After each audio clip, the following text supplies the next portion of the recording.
o'clock. I'd like to call this meeting to order reconvene this meeting of the SEMRECC Board of Directors.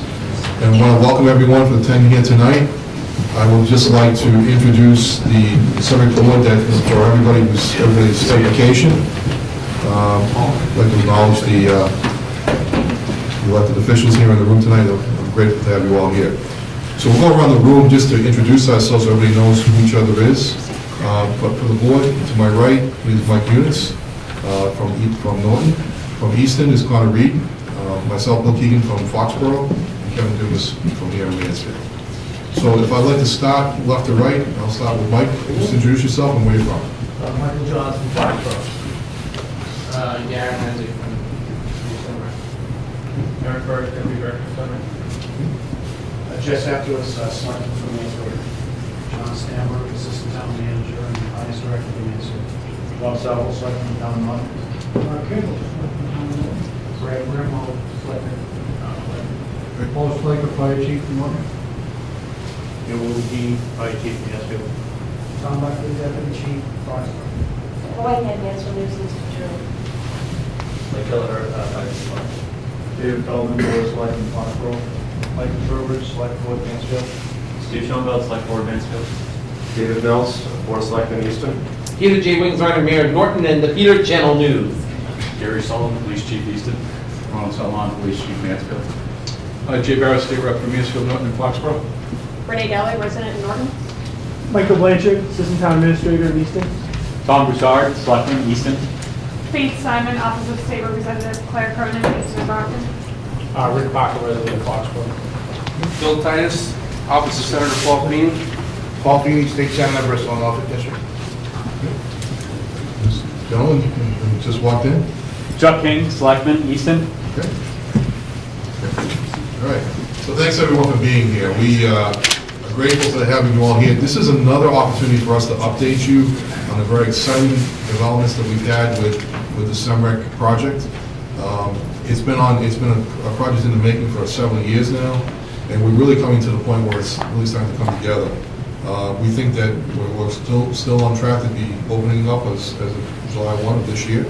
And I'd like to introduce at this point, Rob Verdone, who is the Executive Director, who will give us the details of what's been happening and to give you all the latest information on the SEMRECC project. Thanks, Bill. Good evening, everyone. Thanks for coming.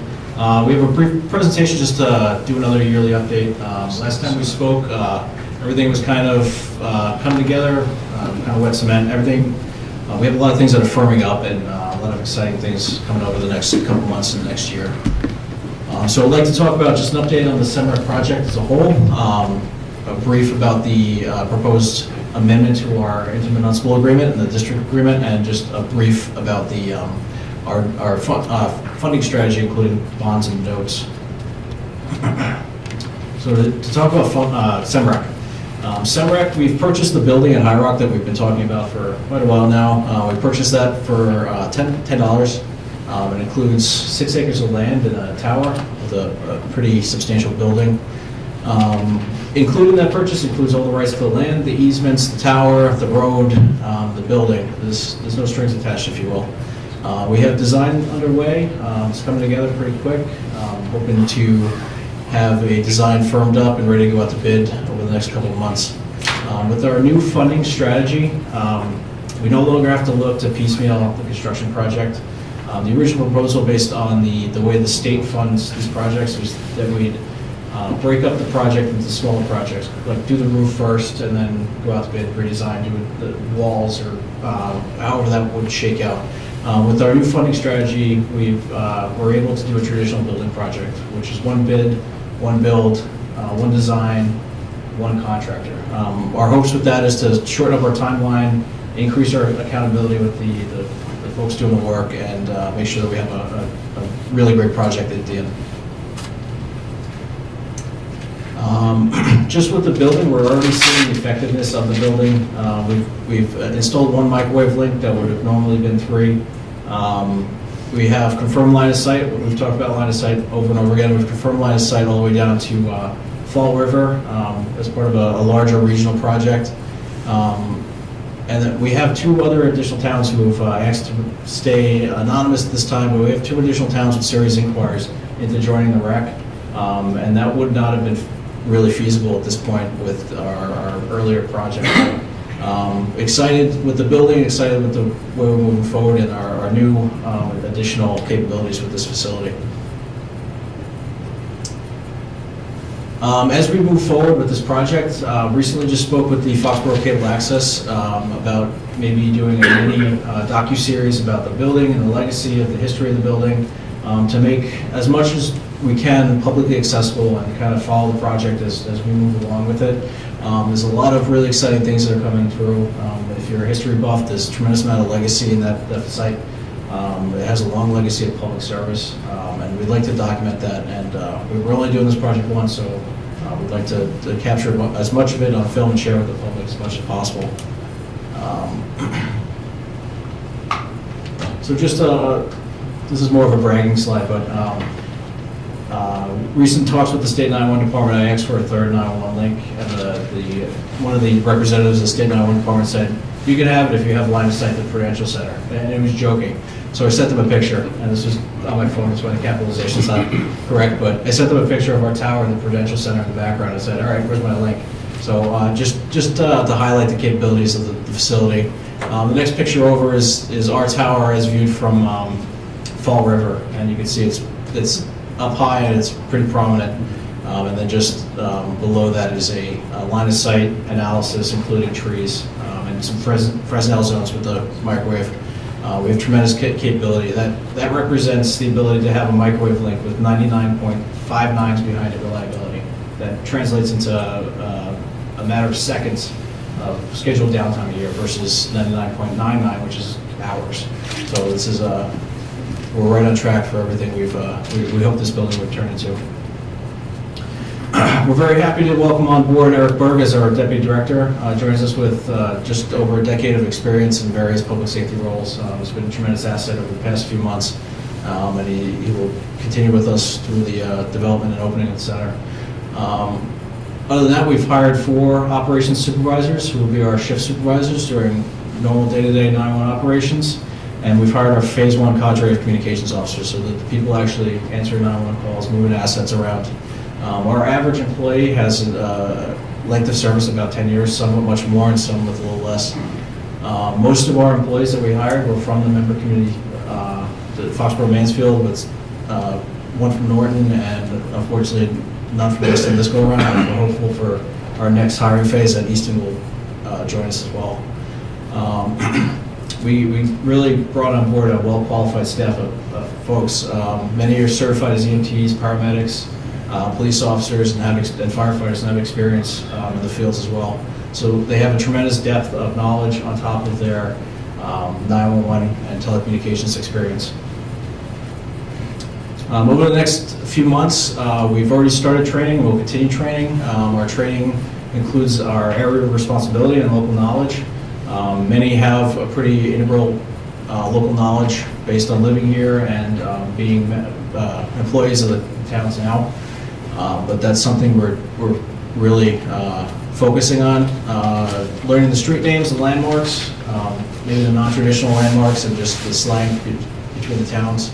Knowing these duplicate streets, the satellite streets, the streets in the towns, and even in the non-district towns, the towns surrounding us. We're rolling out our emergency medical dispatch certification. We've partnered with a protocol set called Priority Dispatch that offers a tremendous protocol set to best aid our callers when they call 911 to provide online first aid and CPR instructions over the phone. In addition, we're going over fire and police policies and refreshing on current policies and some of the changes we've made. And software and technology trainings, we've purchased quite a bit of new software. We've modernized quite a bit of our 911 public safety software, and we're doing an in-service for those who have experience with the software and new training for those who may not have.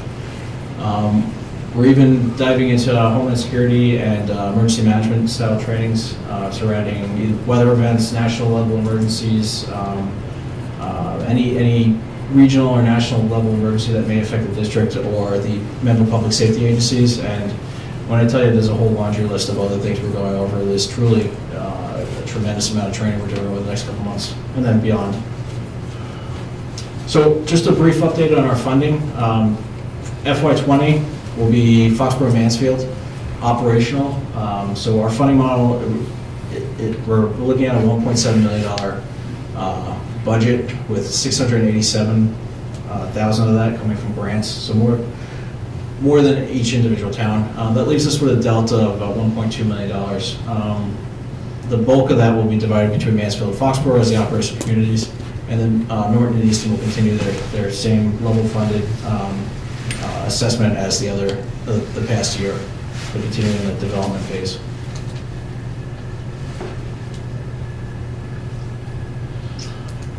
Moving out of funding for a little bit into an amendment, the district board approved the IMA amendment. The amendment really is just to tidy up the IMA, the intermunicipal agreement that basically forms the framework of the district. And that is to just strike out and make the IMA location agnostic. Right now it says 50 West Street a few dozen times, so we'd like to just make that location agnostic and just tidy up the IMA. That gives us the agility to, if we ever have to relocate or go to a backup center, that doesn't violate the IMA at any point. So the board of directors for the district have approved the IMA. The next step for that is that the local select boards would have to approve that as well, and that it would take effect. Going into the grant funding and our debt strategy. Right now, the majority of our project is funded through state 911 grant money. Just a little bit about that grant. That grant is not tax money, it's actually from the phone use surcharges. If you ever look at your phone bill, you have I think it's 75 cents now, a surcharge on your phone bill. All that money goes directly into a trust fund for the state that it has to be exclusively used for public safety, more specifically the provisioning of 911. That gives us a lot of stability in that fund. Everyone has a cell phone, and I don't think that's going away anytime soon. But that money is not subject to appropriation by the general court, and it doesn't get transferred. It's not at risk for getting transferred into another project, like many other grants are. So the grant is further mandated by law. The state, under Chapter 6A, is required to provision these grants. A certain amount of that is allocated annually based on our participation as a regional 911 center. So we're developing this project under what's called the State 911 Regionalization Development Grant. Generally, those grants it's an annual ask. It's competitive against the other communities in the Commonwealth. Up until late, there wasn't a tremendous amount of ask. The last 3 years, there's $15 million generally available, and there's been about $65 million in request. So there's a little bit of it's unbalanced, funds available versus funds on hand, or funds requested. So the typical award has been about $1 million per year. We're looking at this total project is about $8 million, and if you look at any of the other regional projects, they take about 8 years to develop. That adds a lot of complexity. If we buy technology today and then 8 years from now we open up, that technology has to be repurchased. There's a lot of accountability issues with contractors. There's really no way of hiring a contractor and saying, we'll pay you for the next 8 years for a really 6-month project. And we have an operational need to open. All 4 towns really need to open up, and we need to start operating, doing our jobs. And there's really we can't plan. So it could be $1 million award every year, and again, it's competitive. It could be $2 million, or it could be $700,000. So there's a lot of, it changes year to year how much money you're awarded, and you can't project out to say, all right, we can be done in this amount of time. So our construction timeline, taking money out of it, is about 8 to 10 months. We are in our 2nd year grant award. Every year there's more and more demand on the grant program because it's a great deal, and it's really a great way of doing 911. And we need the funding sooner rather than later just to get the project complete and continue on. So we said there's got to be a better way of doing this. The grant guidelines have provisions for debt service, so the cost of the actual bond or note, and then principal and interest. So we approached the state 911 department and said, hey, we'd like to look into this.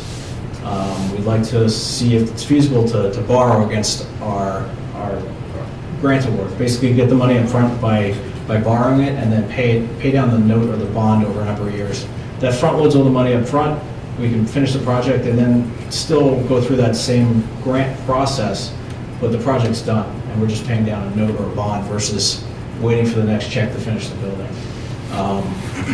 So there's two options with borrowing, and the district today authorized a cap of $7 million, which I'll go into in a little bit here. But there's two options. There's notes and there's bonds. A note is a short-term instrument that allows us to, it usually matures over the course of a year, and you either pay it or you roll it. So that gives us a lot of agility to pay what we can, coupled with a grant award, or roll it into another year. And we can do that for 10 years before we're compelled to roll it into a long-term bond or like a mortgage. So we're examining that. The other option we have is a bond. And bonds are longer term. It's structured much like a mortgage where you borrow, there's a fixed annual payment, there's fixed interest, and we have authority under Chapter 6A to borrow up to 25 years. Right now, we have approximately if we receive the $2.5 million we're anticipating this year in a grant award, our delta is about $3 million that we would need to borrow to finish the project. We do have an outstanding $5.5 million delta without that, so the max that we would borrow is $5.5 million. But we're anticipating around $2.5 million in traditional grant award this year. So, like I said, the board of directors authorized $7 million as a cap for our debt authorization. That doesn't mean we're going to borrow $7 million. The district board of directors further restricted the bond or note or the debt authorization to be reduced by any new grants we have. So if we borrow $7 million or we have $7 million in debt authorization, we receive $7 million in grants, we have $0 in grant authorization. We can't borrow $14 million or we can't have $14 million to spend. It self-regulates itself. And the bonds and notes are only eligible for costs that are eligible for grant reimbursement. So we can't just borrow to borrow. It has to be tied to a grant. So that means that we can continue to fund this project with zero cost to the individual communities and really get the project done in a short amount of time compared to other projects. So I built out an illustrative grant timeline. So let's say best case scenario, we have $2.5 million award this year. Our anticipated construction start date is in August, depending on bids and some other things. And then for illustrative purposes, I had our funding on hand run out in December of 2019. The district could issue a $1 million note at that point, start spending, continue the project. Then that $1 million depletes in 3/1/2020. The district would borrow the delta and also time that with another grant ask, which is due or awarded in July. So let's say the district's awarded another $2 million next year. We anticipate a project depletion at that point is 7/1/2020. 8/15/2020, the project is projected to be complete, give or take. The district would use the $1 million in grant funding to pay off the first note as it matures. Note 2 would be mature somewhere around 1 year from the original ask, and then we would use the grant funding to pay that down. And that would leave us with $500,000 in debt. Best case scenario, the district would get another $500,000 in award, and we'd be out of debt, get that off our plate by July 1st, 2022. This is subject to grant awards. The State 911 Department has adopted that based on our strategy that bonds and notes and debt is no longer at their discretion subject to the competitiveness of the grant. So they have the option of just saying, all right, we owe SEMRECC this amount of money. Let's take it out of the competitive portion of the grant, move it into non-competitive, pay them, and then the rest would be competitive projects under the traditional grant award. So that's really all I had for, I kind of flew through that just to make sure that we're staying on track with time, but The next steps for this is that now that the district board has authorized the debt, we'll be transmitting notice to the boards of selectmen, and then after 60 days, we have the authority to issue notes and bonds and continue the project. But that's my update. Thank you, Rob, I appreciate that. So what effectively we've been able to do is to create a mechanism that allows us the greatest flexibility in terms of financing the project and keep the project going, which is something that hasn't been available until this recent, until we recommended that it be done this way, and the state actually accepted it. So we think that, you know, we're crossing new grounds and gaining new ability to actually make these projects work in a little bit more timely fashion than they have been in the past. So we're grateful for the efforts that you and your staff put into this, Rob, and we're grateful for the state and the support of this entire project. And I noticed the representative and the senator in the room and all the support that they've gotten for this project has been tremendous. So we're really grateful for that. So, yeah, I was just going to ask you, if at this point, would you like to say a few words, Representative Senator, with respect to the project at this point? No, congratulations. I mean, I'm really impressed with the land deal. $10. Never come to the Oh, sorry about that. Sorry about that. No, congratulations. This is tremendous, and this is really what others in the state will follow. You're breaking new ground, and I think the state really appreciates the fact that you've come up with this idea and the scenario in order to do it so we can move ahead, and that we'll be working in the state-of-the-art technology that will be provided. I think our consumers, the folks, our constituents are going to be well served by this, and it's awesome to see the communities come together and the support of the selectmen and the other leaders in the communities to support this effort. I think it's a win-win all the way around. So again, kudos to you guys for leading the challenge. We appreciate it very much. Thank you. Senator?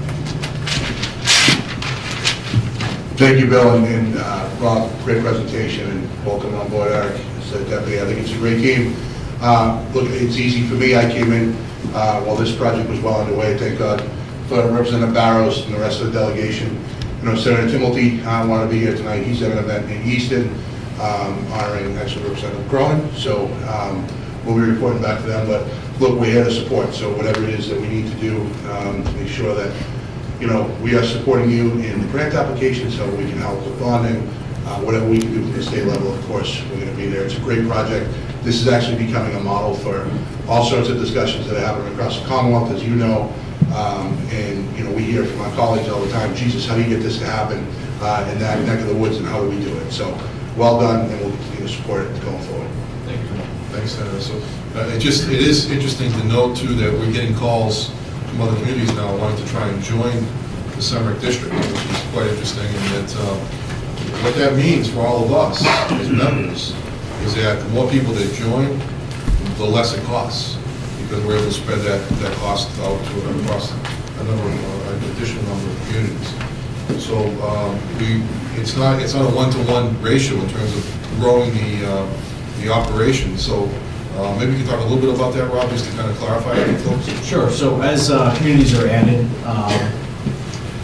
the staff doesn't grow proportionate to the number of towns. Really, you cap out a certain amount of staff on duty at any given time. You probably you provide service, 911 service, to the entire Commonwealth with 15, 20 people, give or take. We've got to do numbers on that, but just illustrative of the fact that if you have 6, 7, 8, 9, 10 towns, it doesn't duplicate our staff needs by 6, 7, 8, 9, 10. It grows the shared resources. The more you use common protocols, the more you're dispatching, moving pieces around. You have a greater operating picture. The more efficient it becomes, the less staff you need, the more fluid it really becomes. So I think the message to the elected officials that are here tonight, and any of the public safety officials that are here, is that don't be afraid to talk this up to other communities, because it's self-preservation in a sense, because we're able to drive the cost down, but yet keep the program running at a really efficient level. So if you see the opportunity to try and add additional communities, feel free to let Rob know and to let the entire group know, any one of us know, we'll be happy to pursue that a little bit more. Absolutely. So at this point, I'd like to open up for any questions or comments from the rest of the members of the board, and then we'll slowly open up for comments from the members of the communities. Sure. Rob, could you just, for people who are here, give a kind of 10,000-foot view of, we had kind of an overlay of what you're looking at for bonds and grant anticipation notes. How does this relate to the actual rollout of the operations? Because I know that's different for each, for two communities than two others. So could you just give a brief summary of that? Sure. What are the dates here? I believe Foxborough and Mansfield are quite soon. Sure, absolutely. So July 1, 2 weeks and 2 months and 3 weeks, Foxborough and Mansfield will be going live with regional as 2 member communities in the REC. We'll be operating out of a transitional space, and it's not a sustainable space. That's why we need to finish the building and bring the other 2 towns in. It's more than appropriate for 2 towns, but not really anything further than that. So July 1, we'll be starting operations. We have just about half the staff on board, actually a little bit more. They'll be conducting full 911 services for the 2 towns. And this will be in parallel with the development of the building project, further technology deployments across the other 2 communities, the construction project. And once we get closer to the go-live date of the High Rock facility, we're building all of our systems in a distributed architecture. So everything is, it's not days of old where you had a rack of equipment that needed to be moved. Our equipment is distributed across the towns, which offers redundancies, but it also offers the ability to liven up High Rock without any downtime to the other 2 communities and essentially leapfrog. So if we start up Easton and Norton and High Rock, without any downtime, we can convert Mansfield and Foxborough from the transitional site into the new facility without any downtime, or run both concurrently for a couple hours or days if needed. And that both represents no downtime, but also represents no abandoned cost in the transition. So that's looking to open up July 1 this year in a couple months, and then a year after that, if construction remains on time and our budget, then July of next year for the full deployment. And anyone else that could potentially join at that? Right. Sure, and actually on that, for folks who might not have taken it for other situations, so one of the benefits of High Rock is that you can build out and fit all 4 community dispatch operations into the existing footprint, and that's not even utilizing the full footprint of the building, right? So it would be a matter of basically knocking the wall down and throwing a couple desks in. Right, so our design, our marching orders to our architect was that the space that we actually build up now, we built in room for desks. So the first couple of towns in, essentially it would be buying new operator positions, equipping them, and then plugging them in, going to work. This is divergent from other projects where they build the suit, and then they add a town, they have a $2 million construction project on top of their operation, they're moving into trailers, and that just wasn't the way we wanted to go. So another town coming on board, we have enough space now. 2 towns coming on board, we have enough space. And then we designated, we call it mothballed space, but basically space that we could outfit in the background and then drop a wall and continue operations without any downtime or interference to operations. Any other questions?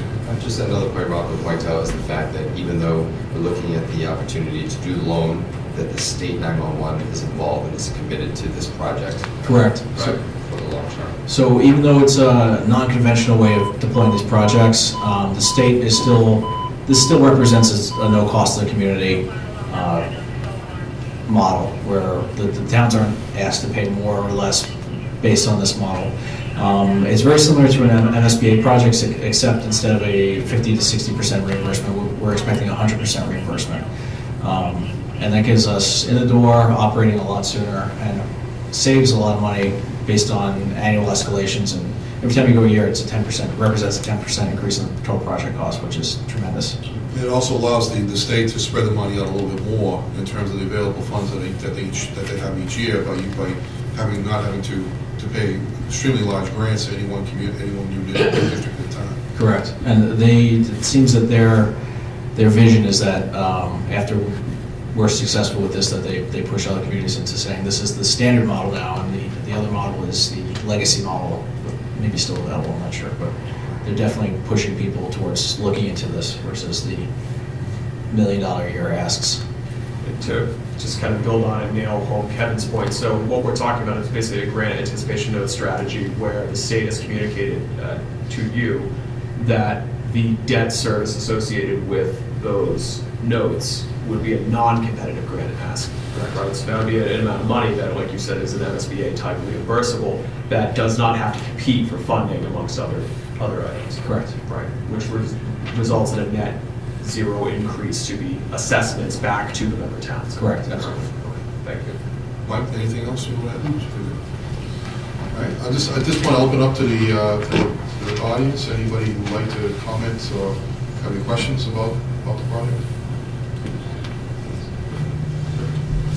I just got a couple of questions. At the meeting you guys had on the 26th, you said there were no upgrades to the community infrastructure until after the building is up and running.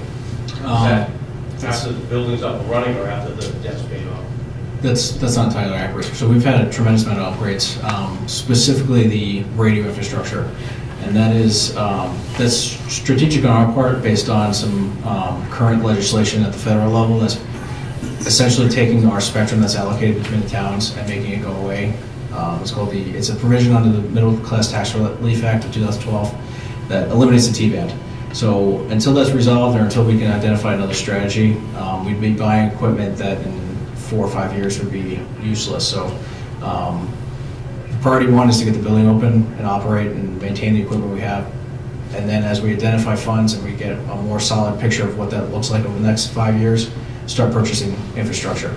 Other infrastructure, network infrastructure, radio console infrastructure, and some other server-based stuff. A lot of the public safety infrastructure has been upgraded and will be upgraded over the next few months, or has been. So. The next question is, everybody talks about the $10 for the land and building. The deed states that $10 and other goods and valuable consideration. I'm just curious what the other goods and valuable consideration are, and what's the value of them. I think that's standard stock language. Okay, then, yeah, you can say that. Okay. The $10 million, is there anything that the $10 million does not cover? The $7 million you're asking for, and the $3 million that you already have in grant money. Right. So the total project is 8. With the 1.275 contingency brings it up to 10. Correct.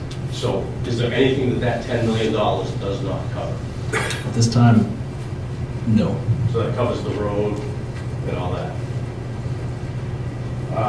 With all the money going to the debt, will that change the cost to the towns?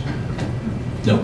So what is the fiscal cost for the towns for 2020? It's $507,000 per town. Correct. The towns of Mansfield and Foxborough. Right. But it's like 50. About 50. 50,000. For the other two? Correct. And we actually were able to reduce the Foxborough and Mansfield liability by another grant program. So. Yeah, because it was, then the last thing, I know that the phase 1 is at the Foxborough Public Safety Building. What is the cost to get that facility up and running, and who's paying for that? Sure. So that was we've invested about $30,000 in infrastructure, and that was actually an additional grant award by the state to facilitate that. So zero cost to the towns. Thank you. Anyone else? Just a one point of my general question. The 560, how does that compare to, remember way back, you Right. know, the town, So the that line that's original, Section 507 is the number. so it's a little higher? It's actually lower. Oh, it's fine, okay. 507. the original projected assessments were about $600,000. So Because I've had some constituents asking about, Sure. it's Actually a little lower. old and they don't really understand it, but. yeah, which is actually that was projected about 5 years ago. So that if you take into account annual budget increases, that would. Doing the right way. Yeah, going the right direction. We'll keep this Mansfield. Let's say on July 1st, 2020, or 22, those two towns identify themselves and join us. How does the math work? Do they have a buy-in fee? Do they add to the additional infrastructure we have to buy in 5 years? Just can you go through like a Sure. not a real scenario, but an estimate? Yeah, so that is actually, that's uncharted territory, if you will. That would increase our eligibility for grant awards for the state. That wouldn't, so we have basically a authorized total project cost based on the 4 towns from the state. We had additional towns that would need to go up, and they'd be eligible for the same, we would be eligible for the same grant increase appropriate for the size town that comes on board. As far as buy-in and assessments, that would be subject to an IMA amendment, and that would be discussed by the board and strategized and negotiated. So it sounds like it's your opinion that you would want to have those new towns now rather than 3 years from now. Ideally, Ideally, get a chance to higher grant awards and so forth. Right, we just roll it into the strategy. Basically, right? Yeah, this is a great time. We'll start ringing doorbells. That's it. That's where you can help us all. Thank you. Yes, sir. Bob Kimball, the sheriff from the town of Norton. First of all, congratulations. I've never seen any kind of form of government work as fast to get something to where we are today as you guys have done. So kudos to you for that. I mean, that's something that, having been serving my community for 24 years, I know that it takes forever to get something done. You guys have done some great leaps and bounds and done a great job. The question I know I'm going to be asked, and I'm going to ask it now, is I know it's a new program. I'm pretty confident that the grants will continue to flow for as long as they can. But what if, along the way, 5 years from now, we're anticipating bonds or grants, bonding money, then trying to pay it back with grants, and suddenly things start to fizzle out? How are we going to be able to supplement the budgets in order to cover that? Because hopefully you'll be putting some contingency money aside as you go, but coming back to a community and asking for more money when we're scratching now might put us in a different atmosphere. So, if we could maybe take that in consideration as you guys are moving along, make sure that we put a few bucks aside and anticipating the fact that, the well may run dry someday. It could happen. And we don't anticipate it. I'm sure it's not going to happen in the near future, but we need to put some, some capital money aside or some contingency money aside just in case, like a stabilization account. Just something that we have that we can deal with if it does come up. So. That's certainly a fair point, so thank you for that comment, Bob. And so I think it should be part of our financial considerations, and we'll bring that back to the finance subcommittee to suggest that we perhaps we can do something similar to what you just suggested. It's a good point. I think obviously the system that we're going to be creating is going to be brand new, so we won't need to update that right away, but certainly over the long term, it's always good to put money aside so you can plan for the future and how you can plan to replace equipment as it comes along. And this is technology that we believe is going to move relatively quickly over the next several years. So we're going to be part of a transitional operation that's going to continue to change right before our eyes. So we're going to, obviously we have the state behind us in this effort. The state, I think, is trying to push as many communities as possible into the direction that we've taken here, because the fewer operations, the better, and the more they can support them in a much more financially efficient way. So we're going to try and continue to have a model that's going to reflect that. So I do appreciate the comment, and it's really good. Bill, that is a really good question. It was actually something similar came up at our financial subcommittee where the question was asked, why would we look towards a more aggressive pay down of short-term borrows rather than doing a more permanent financing and locking in what would obviously be a significantly lower annual debt service payment for SEMRECC? And Rob, as well as our financial advisors, pointed out that by using a grant anticipation note strategy with a non-competitive grant ask, you effectively get that off your books and eliminate risk. Not that we necessarily feel that there is risk, but get rid of it very quickly rather than pursue a 25-year bond where the scenario you're talking about where perhaps there's fundamental changes in the way these things are funded 10, 20 years from now. The GAN strategy more specifically allows us to try to more aggressively pay that down and eliminate and mitigate that risk. I do think your question about stabilization funds is a good point as well that we'll, as Bill said, we'll consider. The IMA actually is structured in our finances that we have in reserve from. It's just year 2, so right. It's a little dry, but it's there. It's built out. So. like building a new house, you don't have a lot of extra money when you're building a new house. Any other thoughts, comments?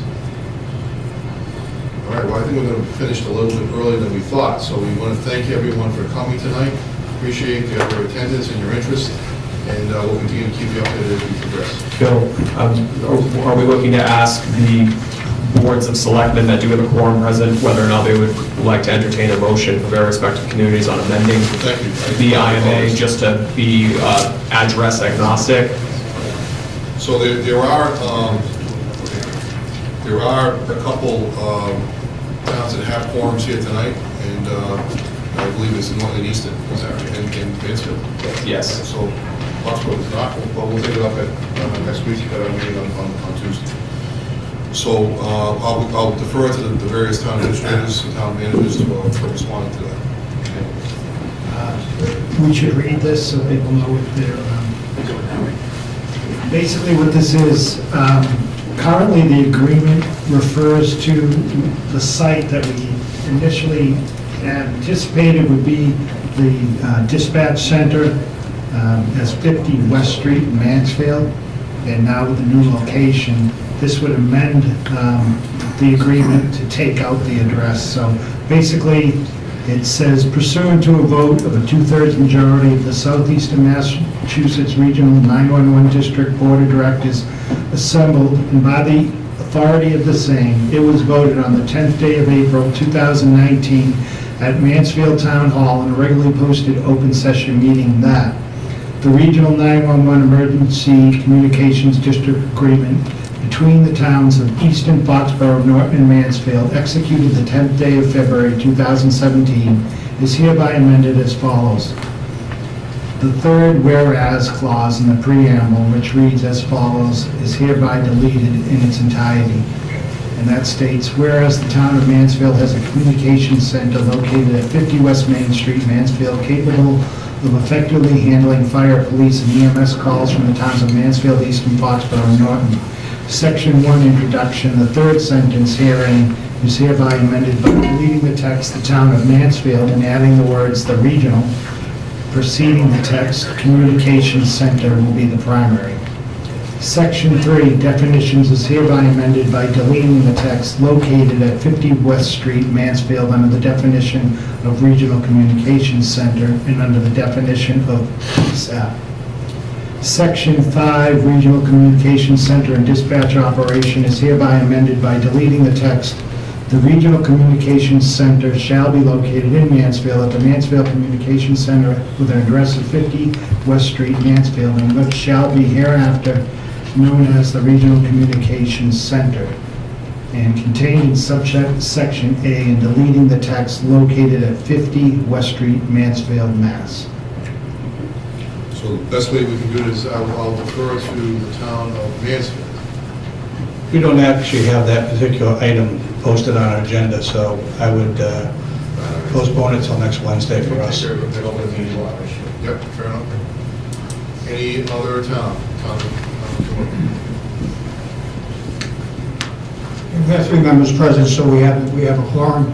I would first have to convene my meeting at 7:42. You taking notes here, Mr. Town Manager? Okay. Chairman, entertain a motion to accept the modifications to the agreement. Is that a proper way to do it? I'm not going to, in no way, be able to repeat everything you just said, so the amendments as requested by the committee. Motion? Motion by Mr. Bradwell, second by Mr. Salvo. All those in favor? Aye. It's unanimous. And thank you, and good luck with us.